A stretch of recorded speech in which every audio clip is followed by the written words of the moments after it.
Número 288, no bairro Alvorada, em Ibirité. Avenida Altivas Caldas, número 545, no bairro Novo Horizonte. E no bairro Jardim das Rosas, na Avenida Ítalo Bernardes, número 293. São Judas Tadeu Supermercados, desde 1995, sob a direção de Janduí. Você conhece, você confia. Não deixe a água acumular, faça a sua parte pra ajudar. Jogue no lixo embalagens, garrafas e potes, vamos todos colaborar. Cuidado com água nas lajes e nos pratinhos de plantas também. Todos os dias tem que combater pro mosquito da dengue não se dá bem. A dengue pode pegar, a dengue pode matar. Se deixar a água parada esperando o mosquito ela pode pegar. Não esqueça a caixa d'água, usa a tampa adequada, não vá vacilar. Dengue é coisa séria, pode até matar. Por isso cuidado pra não te pegar. A dengue pode pegar. Caso de suspeita de dengue, procure um serviço de saúde. Ministério da Saúde. Brasil, um país de todos. Quantas boas histórias você tem para contar da sua casa? Pois é, talvez ela mereça um pouco mais de cuidado, não é verdade? Com materiais de primeira qualidade, nós do Travioli temos o que você precisa para reformar sua residência sem sentir aquele peso no bolso.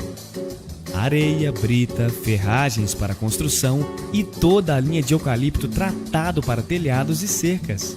Estamos prontos para te atender aqui, pertinho, do lado do Detran de Ibirité. Telefone 3533-4263 e o WhatsApp 99756-0646. Travioli Materiais de Construção. Reforme seu cantinho. Transforme sua história. 3VL. Baixe o nosso aplicativo disponível na Play Store ou na App Store. 3VL.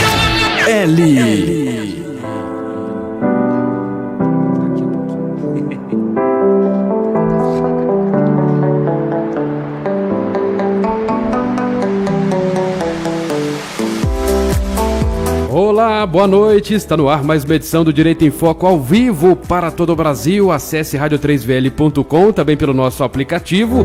E para você que mora em Ibirité, pela frequência 87.5, também estamos ao vivo pelas nossas redes sociais, Facebook 3VL e também pelo canal no YouTube, canal 3VL. Participe, interaja conosco também pelo nosso WhatsApp, 99488-7601, 99488-7601. Envie sua mensagem de texto ou também a sua mensagem de voz. Hoje presença aqui do Dr. José Honório de Rezende, também Isabela Gonçalves e Dr. José Geraldo de Moraes. Boa noite a todos.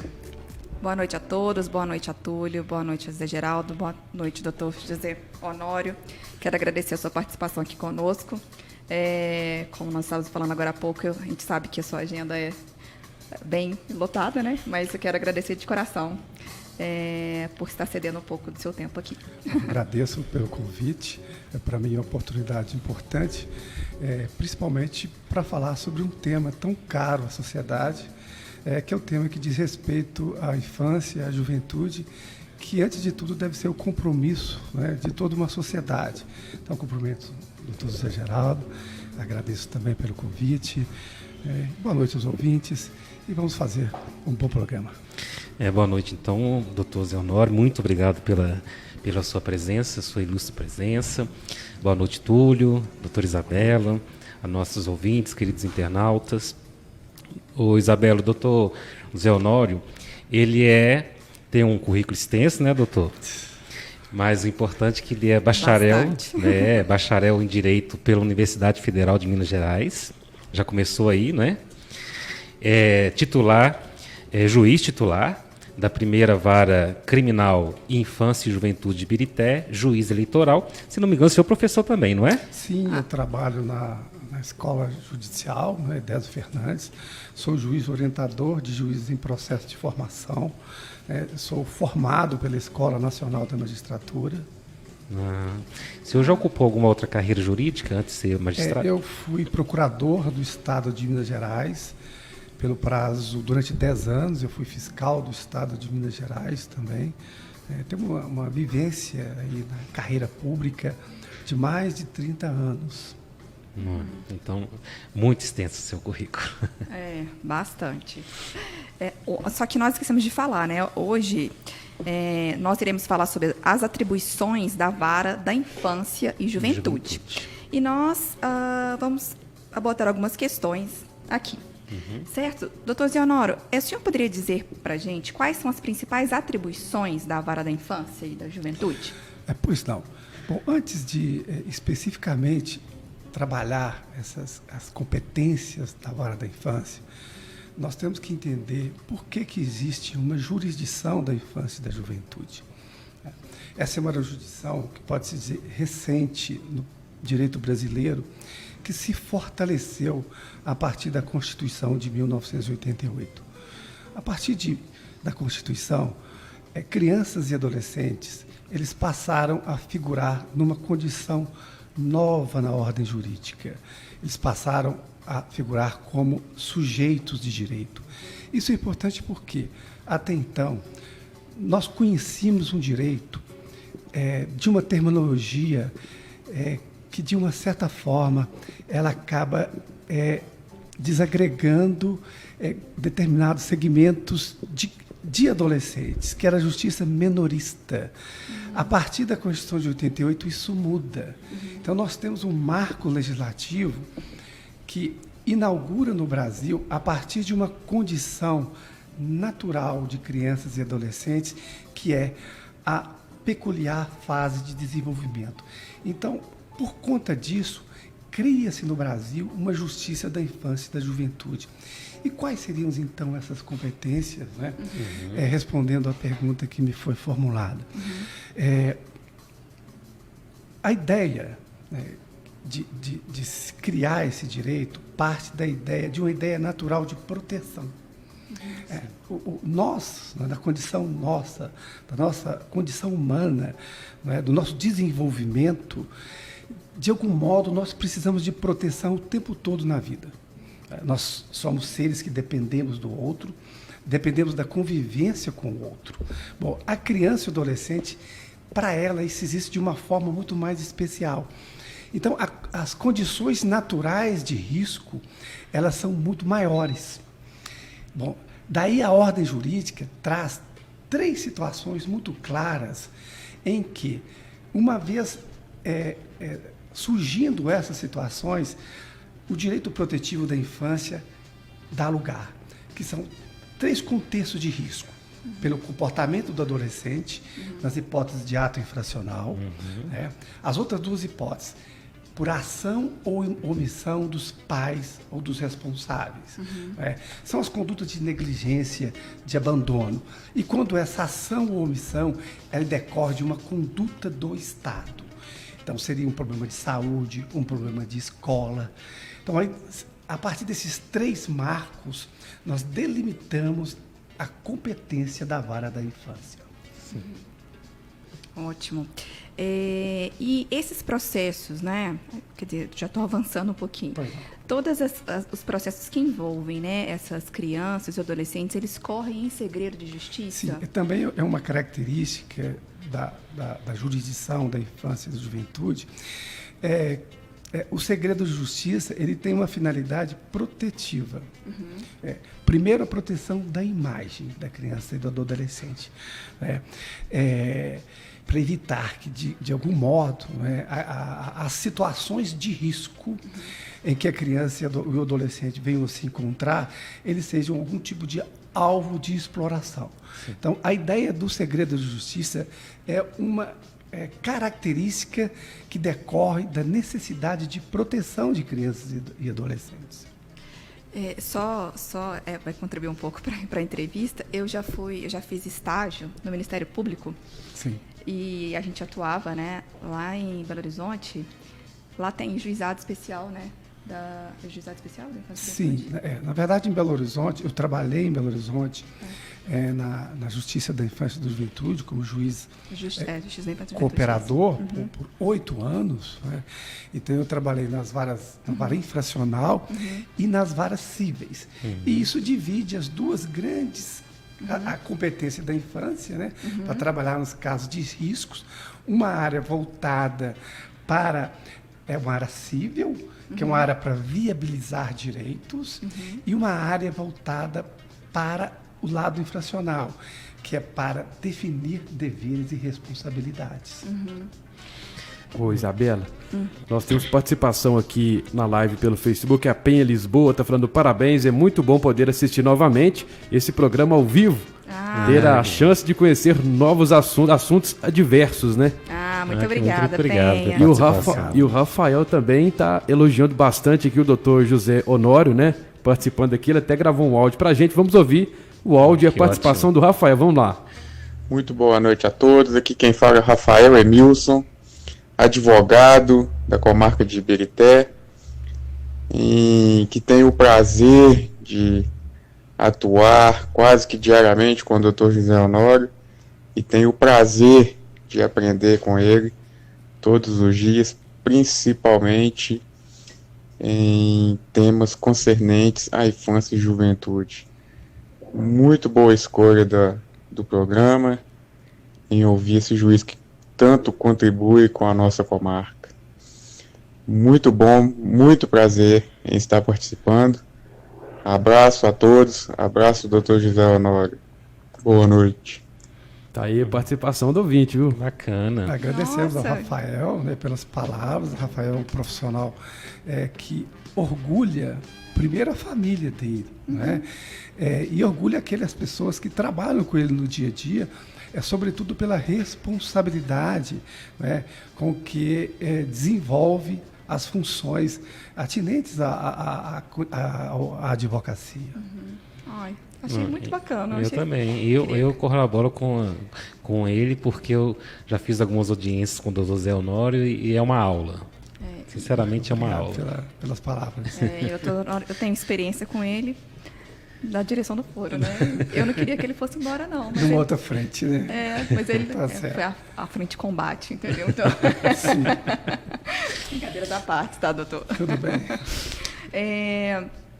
Vamos lá. E como são processados os casos de violência contra crianças e adolescentes? Pois é, esse é um capítulo que se pode dizer que recebeu recentemente uma legislação específica, um tratamento normativo que vem sendo gestado no Brasil desde 2004.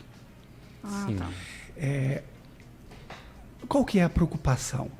Uma criança que é vítima de abuso, que é vítima de violência sexual, uma criança e uma adolescente, a grande dificuldade é trazer essa criança para um ambiente de discussão judicial. Um ambiente de discussão judicial, naturalmente, as partes elas devem atuar na perspectiva do direito em que elas estão representando. O Ministério Público, né, na função de defesa da sociedade, e a defesa na função de atuar no interesse daquele que o constitui. Bom, e se nós temos, né, uma criança ou uma adolescente vítima de uma violência sexual, como que poderíamos encontrar uma maneira de proteger essa criança?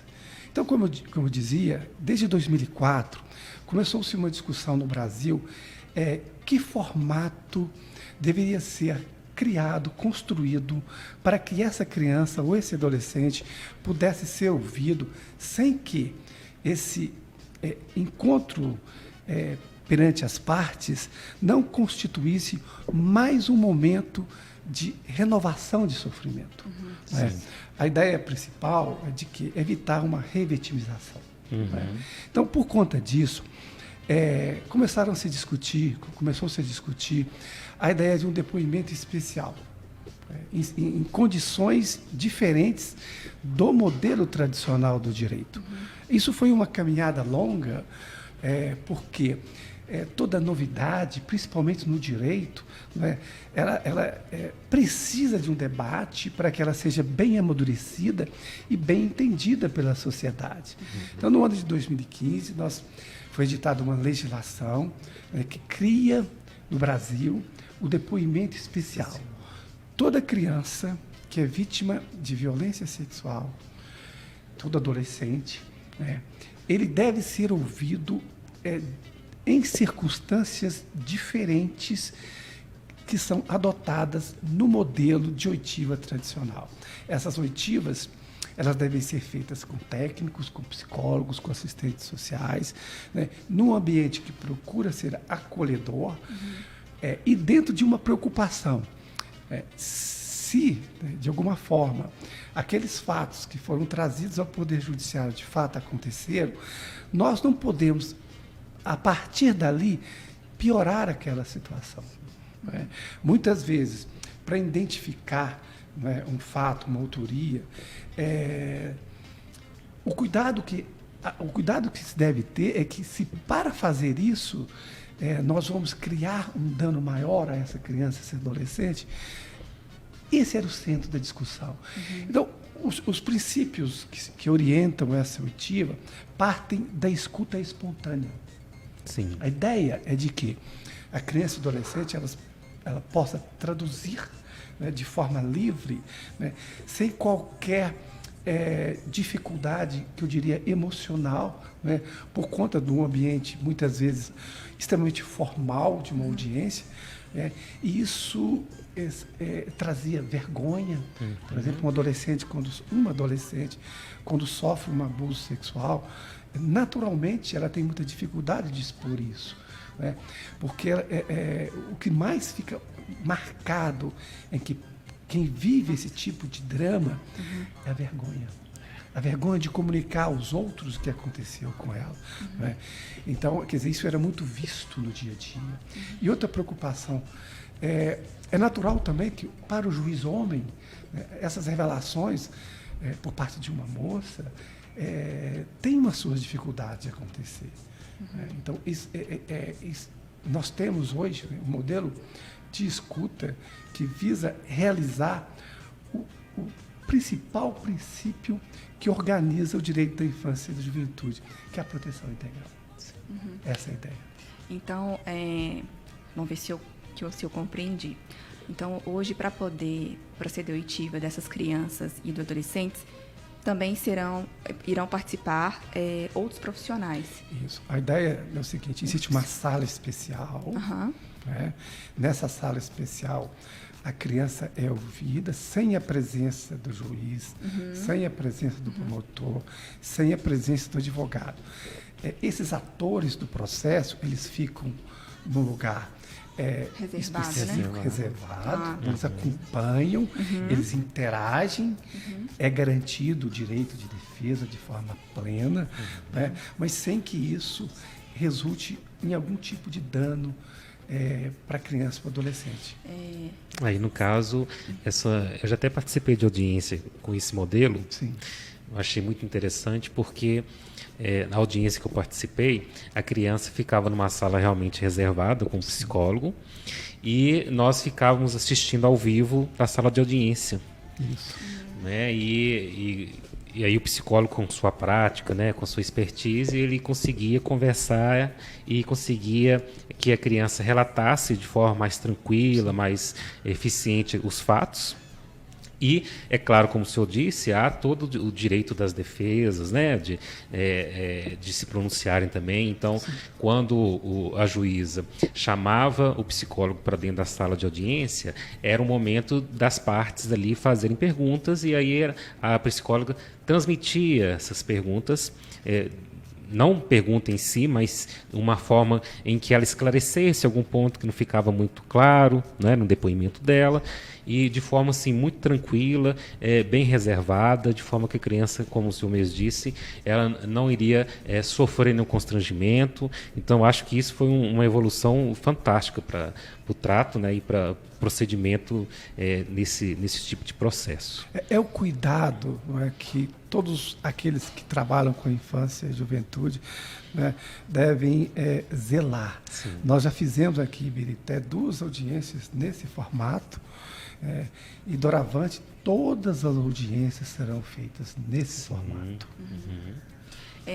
Doutor, agora será que o senhor poderia falar aqui para os nossos ouvintes quais as providências que alguém deve tomar se ele tiver ciência que uma criança ou um adolescente está sofrendo algum tipo de abuso, qual autoridade que ele deve recorrer? Sim, bom, quando existe uma suspeita, né, dessa natureza, a primeira providência, né, é comunicar a autoridade policial, né, a delegacia de polícia e também ao Ministério Público, conforme seja o caso. As polícias hoje também já estão preparadas para ouvir as crianças nesse formato. Na verdade, essa legislação, ela determina que essas escutas sejam feitas dessa forma pelo Conselho Tutelar, né, pela Polícia Judiciária, né, e pelo Poder Judiciário. Eu acabo que eu estou fazendo todas as perguntas, né? Você não É. está fazendo nenhuma. Eu acho muito interessante essa questão da proteção à criança, porque nós vivemos numa sociedade em que ainda existe muito abandono, sabe, das crianças. A gente observa muita negligência de algumas famílias. E eu estava lendo uma reportagem há pouco tempo, semana passada, e nessa reportagem tem dados de um instituto muito famoso aqui no Brasil, que relata que 71,8% das pessoas que sofreram estupro eram menores de 18 anos. Então é uma prática, é um crime que é cometido mais com menores, né? E na grande maioria das vezes por membros da própria família. Então a gente observa que, infelizmente, né, isso é uma questão que deve ser estudada ainda por sociólogos ou pessoas nessa área, mas isso está muito ligado, não digo que tem uma relação direta, mas muito ligado com a miséria, com a desesperança, né? Então, em algumas regiões do nosso país, ainda existe muito essa questão. Então, quando, por exemplo, o senhor disse, né, quando a criança sofre algum tipo de abuso, cabe a toda a sociedade denunciar, não é? Perfeitamente. Existe um ditado africano muito importante, muito interessante, que eu sempre costumo citar. A proteção e educação de uma criança depende de toda a aldeia. Essa ideia, ela foi trazida para a Constituição Federal. O artigo 227, quando trata dos direitos da criança e do adolescente, ele define, né, que essa proteção integral, ela cabe à família, ao poder público e a toda a sociedade.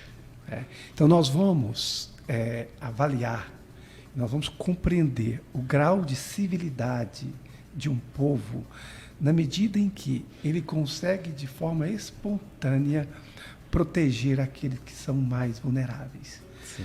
Quando nós temos, por exemplo, uma legislação como o Estatuto da Criança e do Adolescente, que pode ser avaliado como uma legislação rica, importante, como um instrumento de grande significado para a sociedade, isso permite duas leituras.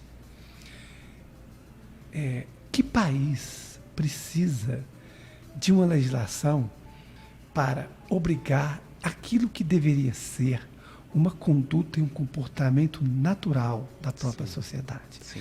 Quando nós precisamos de uma legislação que vem a obrigar a família, poder público e a sociedade a proteger aqueles que são vulneráveis, isso tem que funcionar como um alerta para todos que alguma coisa está funcionando muito errado nessa sociedade.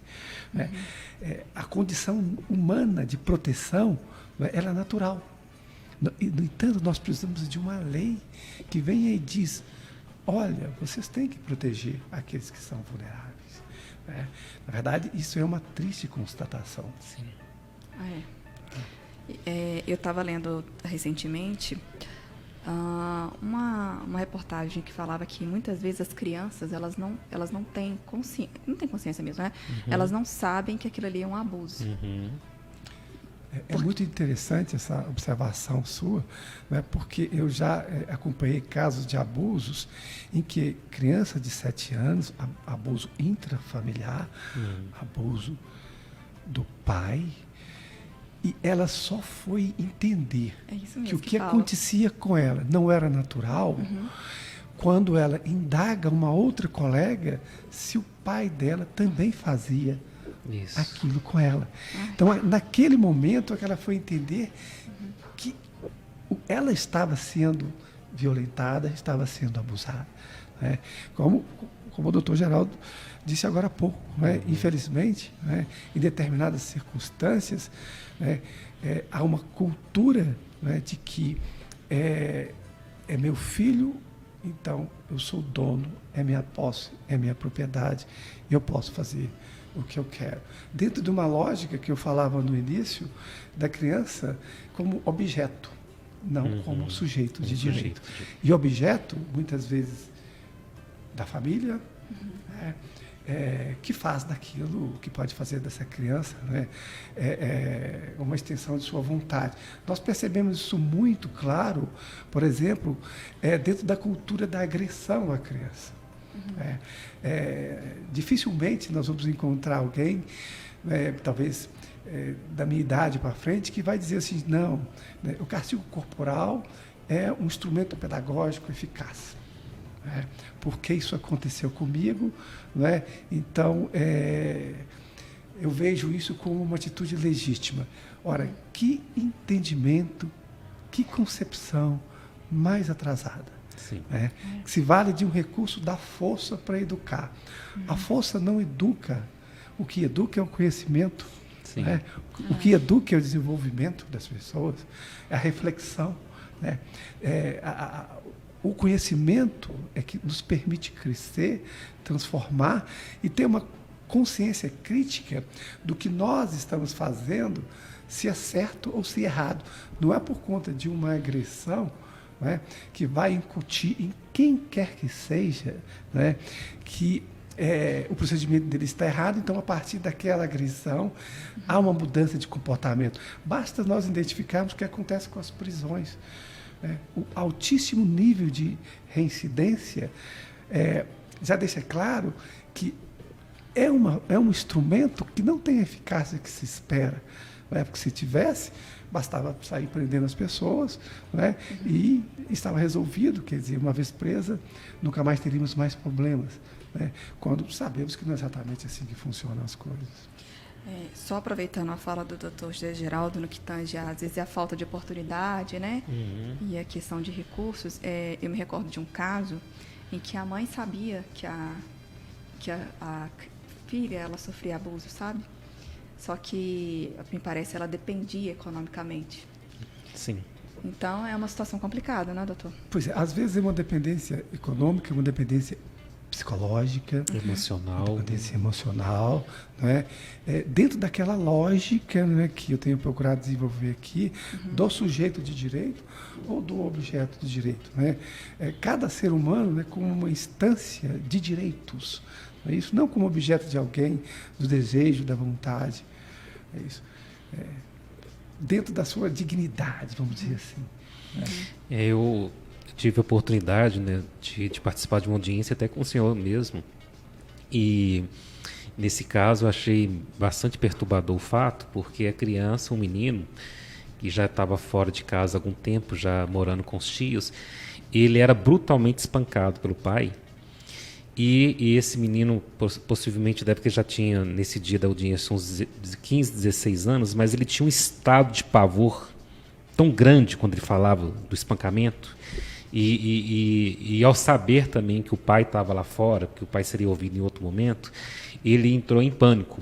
Então ele chorava. Eu me recordo dessa audiência. Você se recorda? Aconteceu em Ribeirão das Neves. Sim. Um adolescente de Ribeirão das Neves. Isso, né? Mesmo. Recordo, assim, uma situação extremamente trágica, desesperadora. E aquilo me tocou profundamente, porque o relato dele, de como ele era espancado gratuitamente, por motivos assim torpes, não é? E um bom rapaz. O que mais me espantava, né? Que ele tinha um comportamento exemplar. Sim, sim. Não havia motivo Nada algum. justificava aquilo. Mesmo que se houvesse alguma coisa, né, um comportamento dele que pudesse ter um motivo, né, mas não havia nada. É uma estupidez completa. Uma ignorância sem fim. Uma covardia, porque ele não tinha como se defender em hipótese alguma, né? Então, assim, a gente realmente fica espantado com a capacidade das pessoas de maltratarem os adolescentes. Infelizmente, o que o senhor disse, por a nossa sociedade ser uma sociedade ainda muito atrasada nos seus costumes, há necessidade do Estado intervir, não é? Eu acho que o nosso modelo de Estado de Direito, o Estado deveria intervir o mínimo possível nas relações sociais. Exato, a lógica, né, seria que observássemos, privilegiássemos a liberdade, mas com um componente fundamental, com responsabilidade. Isso. O Estado minimamente intervindo, né, no desenvolvimento das pessoas. Sim. Tem a dúvida. E vai complementar sobre esse assunto, Não, Isabel? pode falar. Aí nós temos a outra ponta da questão. Pois Porque nós temos esse momento triste da agressão, né, do abuso, mas aí nós temos aquela outra ponta daquela pessoa que quer formar uma família, né, que tem um sonho da maternidade, sonho da paternidade, e não consegue por meios naturais, né? E aí elas vêm bater a porta do judiciário buscando uma adoção. Sim. É uma página importante, né, na história do direito, e que se fortaleceu e se consolidou institucionalmente a partir da Constituição de 88, a partir do Estatuto da Criança e do Adolescente, mas, sobretudo, a partir de 2008, com a Lei de Adoção.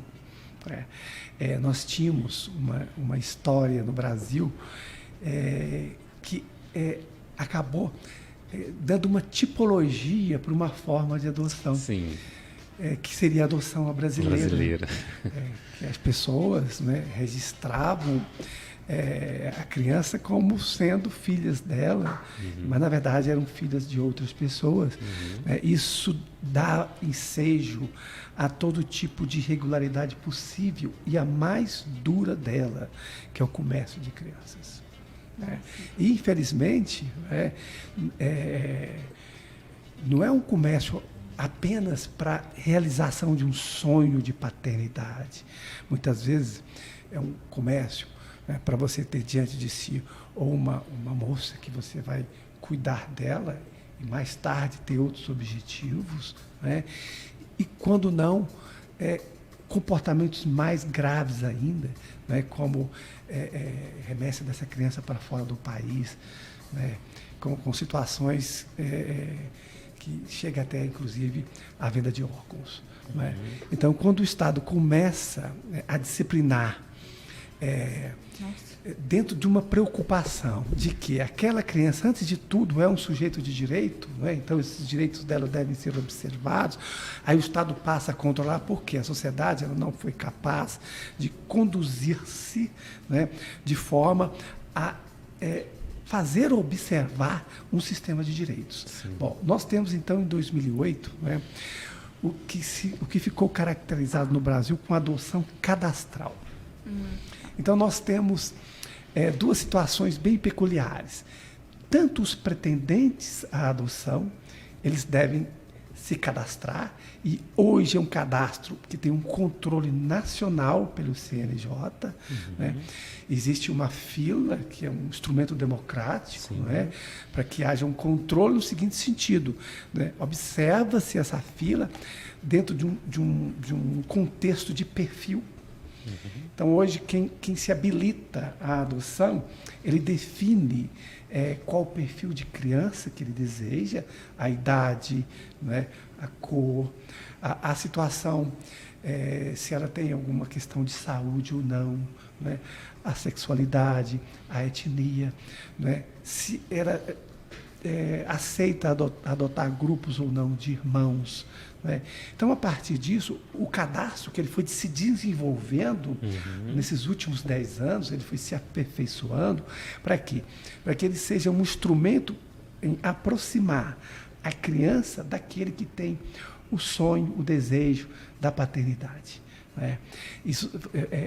Muitos passos foram dados para que possamos ter esse sistema hoje, né, que aproxima quem tem interesse em adotar de quem precisa ser adotado. Para vocês terem uma ideia, no Brasil, há cerca de 9 mil crianças e adolescentes em situação de serem adotadas. Mas são crianças já mais velhas, idade de 5, 6, 7, 10, 11. Aquilo que nós denominamos de crianças e adolescentes institucionalizadas. É uma expressão triste, mas é como dizer, são filhas do Estado. É como se não tivesse pai nem mãe, né? Embora, né, nas unidades de acolhimento, nas unidades de acolhimento familiar, é feito um trabalho muito bom, né, um trabalho muito humano, mas a convivência familiar ela é diferente, né? Então, são crianças e adolescentes que crescem, né, institucionalizadas, sem ter esse direito realizado. Bom, nós temos 9 mil crianças e, por outro lado, temos 44 mil casais inscritos no cadastro de adoção.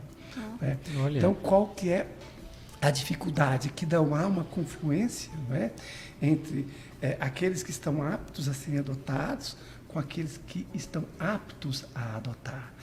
Nosso principal modelo, principal perfil de adoção são crianças de 0 a 4 anos. Né? É compreensível isso. Né? A ideia de criar, de cuidar. Né? Mas isso, doutor Geraldo, passa uma imagem para mim que às vezes me preocupa muito. Né? É como se nós tivéssemos, né, talvez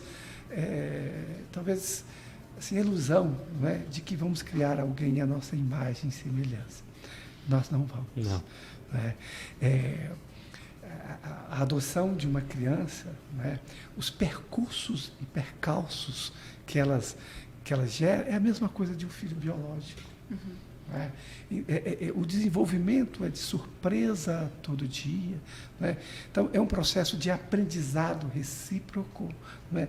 De paciência, de tolerância, que o exercício da paternidade, seja ela biológica ou não, ela passa necessariamente, né, por esse exercício constante de desenvolvimento e de aprendizado. Né? Então, seria uma ilusão, né, imaginar que eu vou adotar uma criança recém-nascida e o curso de desenvolvimento da vida dela é possível, usar uma palavra um pouco pesada, seria possível programar. Não é. Porque os fatores de educação de todos nós não os controlamos, né, de forma total. O que vai fazer a diferença na vida de cada um de nós são os princípios e valores com que somos criados, né, e com que a família que é responsável por isso nos exemplifica no dia a dia. Né? Bom, então nós temos essa realidade, né, de cadastro, né?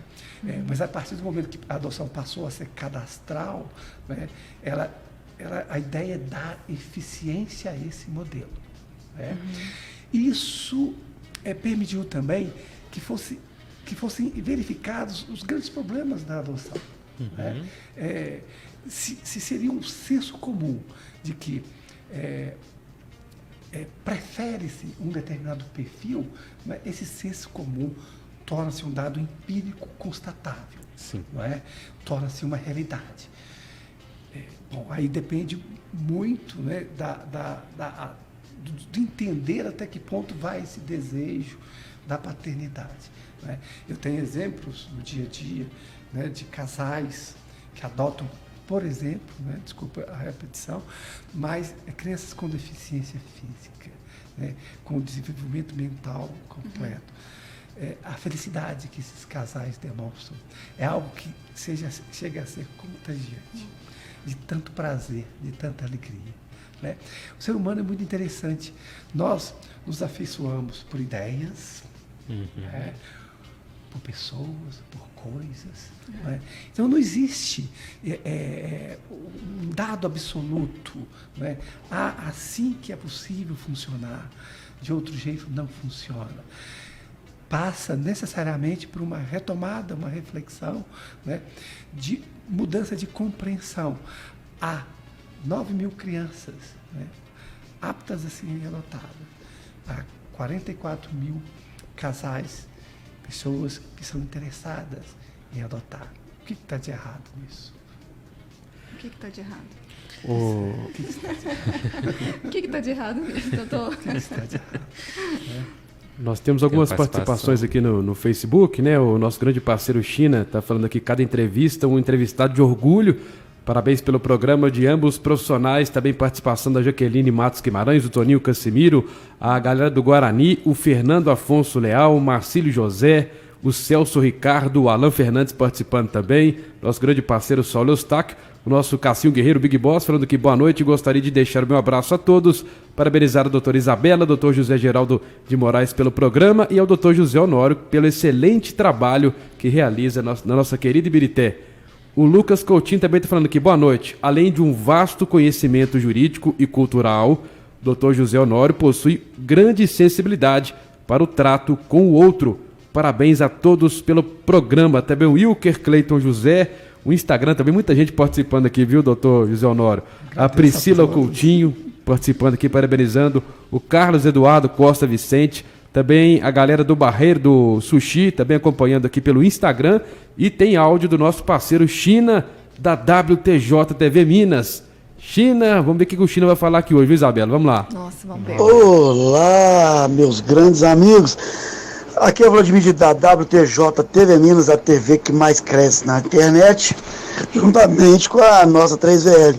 É tão bom ver a minha amiga com o cabelo lindo hoje, tá hoje do lado para mim, olhando para a tela, tá do lado direito. E com dois renomeados doutores, né, o doutor Juiz e o nosso amigo que está ao lado. Vamos lá, tá? Vamos chegar de Bororó, vamos pro seguinte. Hoje a atribuição da vara de infância e da juventude. Legal, muito bom. Amo o direito, amo o estatuto. Antes de chegar nisso aí, eu quero saber com vocês o que vocês me dizem da Constituição de hoje.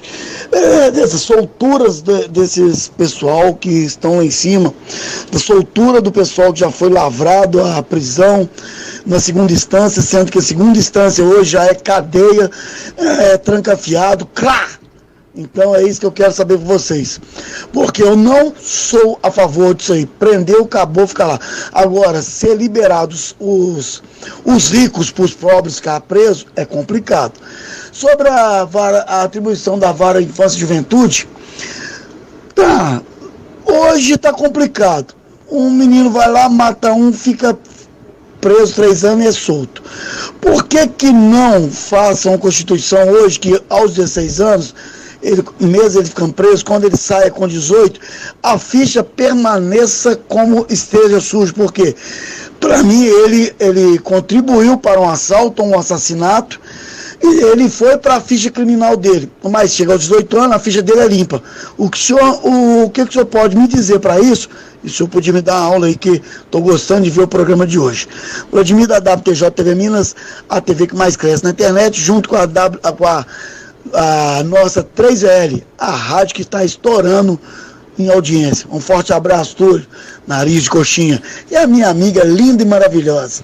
Um forte abraço. Tá aí o China. Pelas perguntas, né, pela participação, questões relevantes e questões complexas, né, da ordem do dia, do nosso direito. Né? Durante 15 anos trabalhando na infância, então, a primeira coisa que esse trabalho me permitiu foi um estudo aprofundado do nosso sistema jurídico. E uma conclusão imediata que alcancei é que nós conhecemos muito pouco o nosso sistema jurídico. Numa sociedade, o direito ele é um instrumento, né, de avançar essa sociedade, mas ele jamais vai ser um instrumento absoluto nessa sociedade. É importante lembrar, e eu retomo, os próprios gregos, não é, que a própria ideia de justiça absoluta, ela seria por si só já uma injustiça. Bom, por que eu estou dizendo isso? Volta e meia, né, vez ou outra, surge no Brasil discussões com relação à minoridade, com relação ao tempo de internação, com relação a repercutir ou não os atos que o adolescente, os atos infracionais que o adolescente comete nos seus antecedentes, né, que isso venha a ser absolvido pelo direito criminal. Bom, primeiro ponto, né, precisamos estabelecer uma grande diferença entre o direito da infância e da juventude com o direito criminal. O direito da infância, ele existe para a proteção das crianças e dos adolescentes. O direito criminal, ele existe para proteger as pessoas daqueles que cometem algum tipo de crime. Então, nós mudamos toda a lógica. Bom, quando nós entendemos, né, como sociedade, porque todo posicionamento é mais do que legítimo, né, porque isso tem a ver com a liberdade de debater, né, com a liberdade de expressão, com o valor de uma democracia, de trazer as suas ideias, os seus pontos de vista, para que essa sociedade possa ou não evoluir, dependendo de uma concepção de entendimento. Como que eu vejo, por exemplo, a ideia da minoridade, que seria a questão dos 16 anos, né? Eu tenho uma máxima que acaba sendo um pouco dura para traduzir, não é, essa perspectiva de mudança de nosso direito.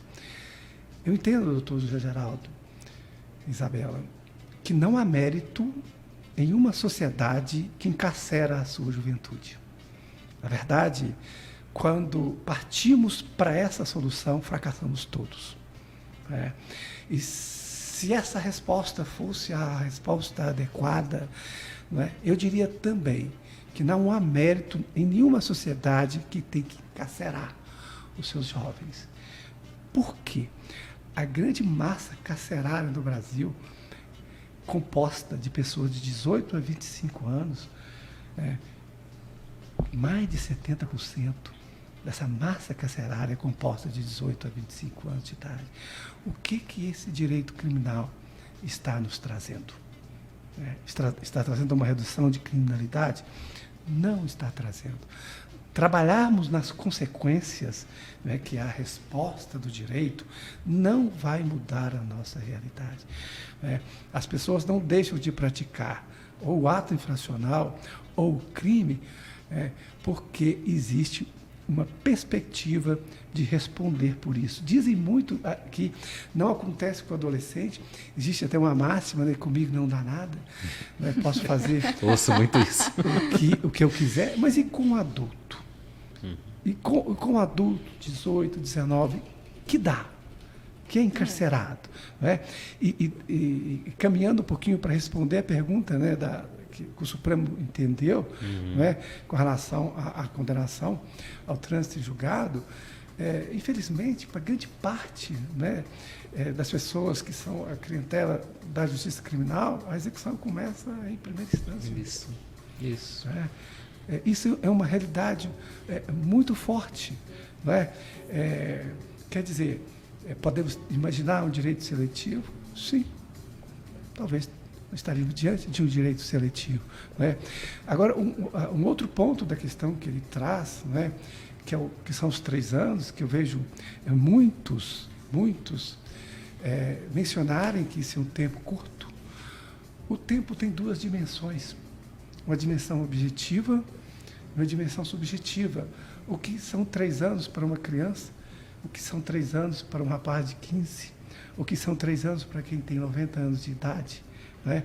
Então, para quem passa metade da sua adolescência internado no centro de internação, isso é uma eternidade.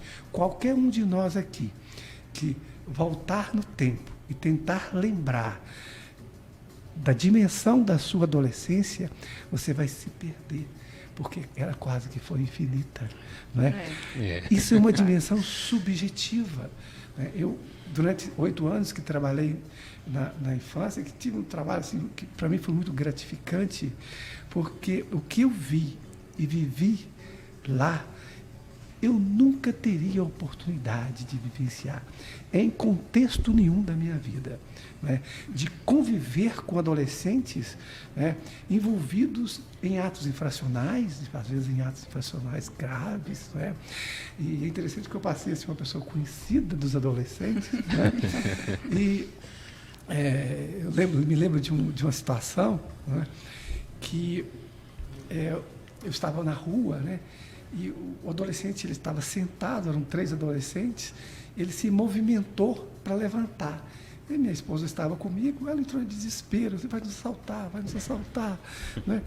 E aí ele ficou a uma certa distância de mim, ele olhou para mim e perguntou: posso cumprimentar o senhor? Olha. Aí eu falei com ele: vem, cumprimenta, qual o problema? Né? Ele veio, cumprimentou. Aí eu perguntei para mim: qual o problema, qual que é a dificuldade? Nós criamos uma barreira muito grande e muitas vezes, né, essa falta de talvez outricidade, né, ela desenvolve uma reação, um comportamento. Né? As coisas não acontecem sem muita razão. Eu teria aqui uma série de exemplos, sabe, né, de vivências que tive com adolescente que marcaram profundamente. Eu vou contar só mais um caso. Não, fica à vontade. Fica à vontade. Eu me recordo que eu tive uma situação na sala de audiências em que eu estava sendo ouvido uma testemunha, e então o adolescente e a mãe, eles se levantaram e protestaram, dizendo que a testemunha estava mentindo. Eles simplesmente não protestaram, eles gritaram, né? Aí eu falei com ele, com toda a calma, pedi: calma, né? Aí a testemunha prossegue no depoimento. Aí eles levantam com mais força, com mais fúria: está mentindo, não foi nada disso, né? Aí eu peço mais uma vez: fique calmo, aguarde, eu vou te ouvir depois, né? Aí quando foi a 3ª vez, quem perdeu o controle foi eu. Nossa, o senhor perdeu o controle, eu acho. Não imagino se eu nem perder o eu controle. não consigo imaginar. Perdi o controle, né? E acabei falando que não devia, né? Coloquei o adolescente e a mãe dele para fora da sala de audiência, né? E eu me lembro muito bem que ele falou que ia me matar, né? Eu falei para ele assim: você não mata nada, não, né? Falei dessa forma. Mas o que aconteceu? Não tenho dúvida que você fica preocupado com isso, não é? E aquilo ali às vezes me acompanhava, me seguia. E um belo dia eu chego no juizado e o adolescente, ele grita pelo meu nome, e aí eu vou, aproximo da carceragem, né? Ele olha para mim e pergunta o seguinte: o senhor lembra de mim? Eu olhei com sinceridade, eu disse: não, eu ouço 30 adolescentes, 40 adolescentes por dia às vezes, né? Não lembrava. Aí ele virou para mim assim, voz firme, segura: foi eu que briguei com o senhor na sala de audiência. Aí eu olhei para ele e falei: não, eu já tinha esquecido isso, né? Aquilo já passou. Aí ele falou uma outra coisa para mim assim: não, é porque o senhor não acredita no que a gente fala. Não, eu acredito sim, mas você não deixou nem a testemunha falar o que ela tinha que falar, né? Mesmo que ela estivesse falando uma coisa que não fosse verdade, né? Ao ouvi-la, não significa que eu estava acreditando nela, né? E aí, Zé Geraldo, aconteceu um fato extremamente interessante. Os outros adolescentes que estavam dentro da sala, eles desceram, se aproximaram dele e disseram o seguinte: peça desculpa para ele agora. Olha. Quer dizer, respeito, né? É um respeito. Sim, é um respeito. Sim, né? E me permita só mais um caso, já que chego os casos, né? Certa feita eu estava conversando com os agentes socioeducativos e com adolescentes na unidade de internação, e quando eu terminei a minha fala, uma educadora, uma senhora assim, de uns 65, 70 anos de idade, chegou para mim e disse o seguinte: eu conheço o senhor, mas eu nunca tinha te visto. Eu sei como que o senhor faz, como o senhor fala, como que o senhor usa o tom de voz, como que o senhor tira ou põe o óculos, né? Aí eu fiquei assim, sem entender, né? Eu perguntei para ela assim, como? Né? Como que isso acontece? Aí ela me disse o seguinte, acontece o seguinte, nós aqui fazemos audiências simuladas, são oficinas de audiência. Então, os adolescentes falam o seguinte, que o promotor é aquele que põe pilha no juiz, né, para o juiz interná-lo. Né? Mas na hora de definir o papel de cada um, quem vai ser o promotor, quem vai ser o advogado, quem vai ser o juiz, todos querem ser o juiz. E eles querem ser o juiz Honório. E eles representam exatamente a forma que o senhor faz na audiência. Eles replicam os gestos, as maneiras, a maneira de falar, a maneira de perguntar. Assim, são situações, são exemplos, né, poderia dar muitos outros, que mostram o seguinte, todos, né, a grande parte, todos, dependendo da maneira como nós soubermos conduzi-los, tem condição, sabe? Tem possibilidade de ter uma vida diferente. Essa vida, ela não é diferente. De alguma forma, nós também somos responsáveis por isso. Sim, com certeza. Eu estava conversando anteriormente com o senhor, ou não, acho que foi na pergunta, né? O senhor acha que eles acabam envolvendo, né, praticando esses atos infracionais por algum motivo, pela falta de oportunidade? Eu vou te dar um outro exemplo. Eu convivi com um adolescente durante um ano, mais ou menos, aproximado. E ele era extremamente envolvido no tráfico de drogas. E eu fiz um acordo com ele, no seguinte sentido. E ele me dizia o seguinte, eu faço isso porque eu não tenho outra forma de viver. Né? Eu defini com ele o seguinte, olha, você vai ter que arrumar uma outra forma de viver, senão eu vou te internar. Ele tinha mais ou menos uns 8 a 10 processos de tráfico de drogas. Isso foi quando eu cheguei, né, em 2005, em Belo Horizonte, para trabalhar na vara infracional. Pois bem, eu fiz esse acordo com ele. Né? E ele começou a trabalhar numa alfaiataria. E o que mais me chamava a atenção era que ele comparecia a todas as audiências. Eu disse para ele o seguinte, eu vou instruir todos os seus processos. Se você não voltar a praticar ato infracional, eu vou arquivar todos os seus processos. Certo? E aconteceu uma situação com esse adolescente que foi um dos fatos que mais me marcaram de forma negativa. Para mim, né, o que aconteceu? Ele cumpria o acordo, ele ia em todas as audiências, ele ia impecavelmente vestido, como se fosse uma alfaiate. Né? E sentávamos, ao invés de conversar sobre o ato infracional, ele conversava sobre a vida dele, a alegria e o prazer que ele tinha de ir à audiência e contar o que estava acontecendo com ele. Pois bem, eu saí de férias. E ao sair de férias, o juiz que me substituiu, ao ver a quantidade de processos, aplica uma internação dele. Nossa. E o lado mais duro dessa história é que, dando continuação à estratégia que eu tinha adotado com ele, como eu não sabia que ele estava internado, eu continuei a marcar as audiências e ele comparece à audiência.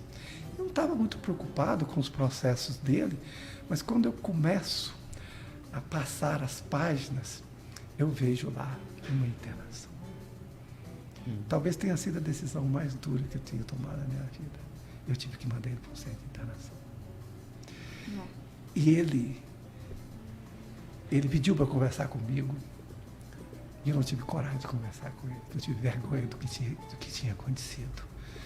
E eu me lembro o seguinte, que eu tomei essa decisão, naquela época eu tinha um ano de magistratura, que se eu tivesse 15 anos, se eu tivesse toda a vivência, toda a experiência que eu já tenho hoje, eu jamais teria feito aquilo, sabe? Jamais. Porque eu fiz todo um percurso, né? Todo um percurso para poder que ele, né, pudesse ser solto. Mas ele passou por uma internação sem necessidade. Eu não tive mais coragem de chamá-lo. Eu não sei o que aconteceu com ele. né? São os percalços que ocorrem na nossa vida, das dificuldades que se tem, né? Ficou para mim esse exemplo. E ficou para mim para sempre, né? Nossa, O sorriso dele, né? Ao contar com alegria o que fazia. E ficou para mim sempre, né? A vergonha minha, né? De não ter coragem de olhar para ele. Foi bem marcante. Mostrar Puxa vida. O senhor acredita, então, se essas crianças e esses adolescentes tivessem talvez mais oportunidades, haveria uma redução na criminalidade? Acredito, né, nessa solução, né?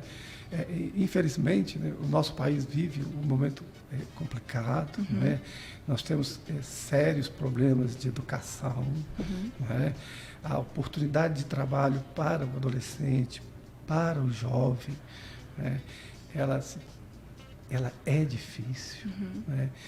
Então, isso acaba, muitas vezes, tirando a ilusão, né? Tirando a esperança, porque na fase de adolescência é que você tem mais esperança na sua vida, que você mais sonha, que você vai em busca das coisas, né? Nós vamos ficando adultos, vamos amadurecendo, nós vamos calibrando, né? Nossos sonhos, nossos desejos, mas o adolescente, o sonho para ele é infinito. Né? Então, ele vai usar. Ele tem coragem. A natureza propicia para ele essa coragem. Né? A dificuldade, a diferença vai ser a maneira como nós vamos trabalhar. Internando mais, reduzindo a minoridade. Eu, pessoalmente, não acredito nessa solução. Túlio, Oi. Tem alguns recados aí? Olha, muita gente participando. A Luciene Rodrigues falando aqui boa noite também, parabenizando pelo programa. O Wilker Clayton sempre participando. Ele e o primo dele, né? O Eli Clayton também participando. E pelo Instagram também muita gente, viu? Acompanhando o programa, né? E também pelo nosso canal no YouTube, canal 3VL. Lembrando que a nossa entrevista fica salva em nosso canal no YouTube, canal 3VL, e também no Facebook 3VL. E como que tá nosso tempo? Eu queria continuar mais. Olha, que pena, viu? Chegamos ao final, hora triste, viu? Também foi mais um programa fantástico, viu? Nós tínhamos muitos assuntos ainda. Tem uma lista enorme de perguntas aqui. Mas só que a nossa conversa é tão envolvente, o senhor é uma pessoa tão humana ao conversar, e é justamente assim na audiência. Traz uma tranquilidade para a gente, para as pessoas que são ouvidas em depoimento. Então, assim, as audiências com o Dr. Zé Honório são audiências tranquilas, a gente se sente em casa. E é justamente assim, desse jeitinho. Agradeço pelas palavras. Eu quero ver se eu consigo falar assim, com essa serenidade, até para ser... assim, ele fala um não, mas de um tom... No mesmo tom. Como é que a gente consegue fazer isso? Nossa, não é muito difícil. Tem que ter... É o controle emocional. Não sei. Todos nós somos afetados, né? Acho que eu sou mais afetada, doutor. Então. Somos afetados. Eu acho isso muito bonito, porque por trás da imagem do juiz existe um ser humano. É verdade. E o senhor mostrou aqui pra gente que existe um ser humano preocupado com a criança, que acredita na proteção da criança, não é? Não tenha dúvida. Que acredita no que faz, isso é muito bonito. A gente vê isso no dia a dia. Né? Então, assim, a imagem do juiz numa audiência, no seu trabalho cotidiano, não precisa ser intimidador. Não há necessidade disso. E principalmente quando se trata com crianças em estado de perigo, né? E que já são tão sofridas e que precisam de um amparo das instituições. O senhor exerce um trabalho aqui na nossa comarca exemplar. Na verdade, doutor Geraldo, as audiências com criança e infância são audiências mais difíceis e mais complexas de serem feitas, né? Porque o adulto ele já tem um certo equilíbrio, o adolescente não é? Eu costumava dizer o seguinte: quando o adolescente entrava dentro da minha sala de audiências, eu sabia, por intuição, o que eu podia e o que eu não podia falar com ele. Isabela, doutor José Honório, doutor José Geraldo de Moraes, Tem muita gente falando que deixa o stop pra semana que vem, viu? Participando aqui, viu, Isabela? E tem mais uma participação aqui da Rosângela. Pode falar. Ela falou aqui, boa noite, sou conselheira tutelar de Ibirité. Parabenizo o seu programa e o brilhante juiz José Honório, sempre sábio em suas falas. Muito elogiado aqui em toda a participação aqui durante o programa. Não tem como ser diferente. Mas ele é muito querido, né? É muito querido na comarca. Eu sou cidadão hoje de Ibirité. Ele recebeu o título de cidadão de Ibirité. Mais que merecido.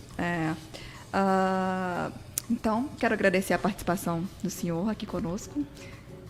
Sabe as palavras e nós aprendemos bastante. Muito. E agradeço. Né? Quando quiser voltar, será assim uma honra tê-lo novamente. Estou à disposição de vocês. Nós temos muitos assuntos ainda para tratar. Muito obrigado, tá, doutor? Obrigado a vocês todos pela oportunidade. Sinta-se convidado novamente, tá? Muito obrigado. Parabéns pelo programa também. Obrigado. Bacana, final de mais um Direito em Foco. Na sequência tem um programa Stop. Hoje presença aqui do Raimundo Braga. Já estamos de volta, um breve intervalo.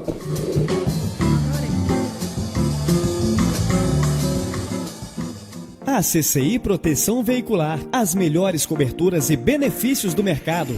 Oferecemos cobertura contra roubo, furto, colisão, incêndio e fenômenos da natureza. E ainda benefícios como assistência 24 horas,